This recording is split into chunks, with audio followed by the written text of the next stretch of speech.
যারা অবিবাহিত যুবক যুবতী আছো, এই লেকচার তোমরা যারা শুনছো, তোমাদের মধ্যে কেউ যদি জেনা করে থাকো, অবিবাহিতর কথা বলছি, তোমাদের কাদের মধ্যে এখন 100 বেত্রাঘাতের শাস্তি ঝুলে আছে। সূরা নূরের 1 থেকে 3 নম্বর আয়াত পড়ে দেখবে, অবিবাহিত যুবক যুবতী যদি জেনা করে তাদের শাস্তি হচ্ছে 100 বেত্রাঘাত, তাও জনসমক্ষে, এবং এক বছরের জন্য নির্বাসন। এই বিধানগুলো যদি পৃথিবীর কোনো দেশেও না থাকে, আসমানে আছে। মরার সাথে সাথেই এই বিধান কার্যকর হবে ইনশাআল্লাহ। বাঁচার মধ্যে কি একটাই উপায় আছে।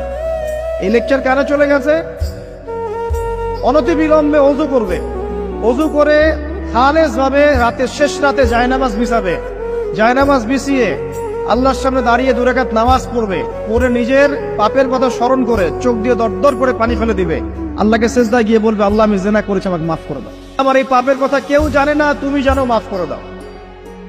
এই মাফ নেওয়ার পরে আবার ওই যার সাথে করেছেন ওর সাথে আবার লিঙ্ক আপ করার চেষ্টা করেন না।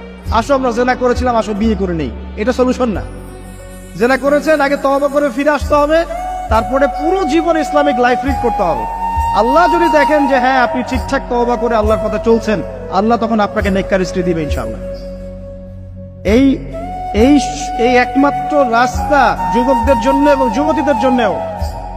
যুবকরা না হলে পার পেয়ে যেতে পারে, কারণ একটা কথা সমাজে প্রচলিত আছে না, যে ছেলে মানুষের ইজ্জত তো সহজে যায় না।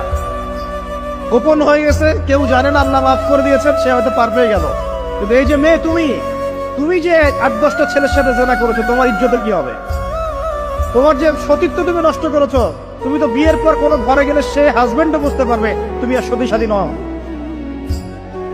তখন তোমার কি হবে?